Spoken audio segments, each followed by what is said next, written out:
বাংলাদেশ বনাম Nepal ICC T20 বিশ্বকাপ 2024। আজ 16 জুন 2024 আর্নুস বেলি স্টেডিয়ামে বাংলাদেশ এবং নেপাল একে অপরের মুখোমুখি হবে। 2024 সালের টি20 বিশ্বকাপের গ্রুপ পর্বের ম্যাচে বাংলাদেশ এই টুর্নামেন্টে শক্তিশালী দল হিসেবে প্রবেশ করেছে এবং তাদের প্রথম ম্যাচে শ্রীলঙ্কাকে 4 উইকেটে পরাজিত করেছে। অন্যদিকে নেপাল কোয়ালিফাইং পর্ব থেকে উঠে এসেছে এবং তাদের প্রথম ম্যাচে নেদারল্যান্ডসের কাছে 5 উইকেটে হেরেছে।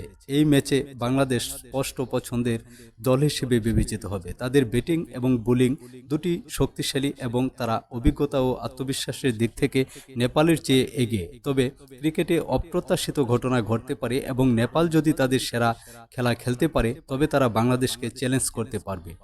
ম্যাচটি বাংলাদেশ সময় রাত 11:30 শুরু হবে। এই ম্যাচটি গ্রুপ পর্বের একটি অংশ। বাংলাদেশ এবং নেপাল এর আগে টি20 ক্রিকেটে 11 বার মুখোমুখি হয়েছে। বাংলাদেশ 10টি ম্যাচ জিতেছে, যেখানে নেপাল জিতেছে মাত্র 1টি ম্যাচ।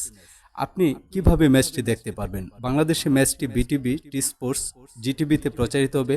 আপনি ইউটিউব বা ESPN ক্রিক ইনফোতেও ম্যাচটি লাইভ দেখতে পারবেন। আপনারা কি আশা করছেন? কোন দল জিতবে? কমেন্টে জানাবেন প্লিজ।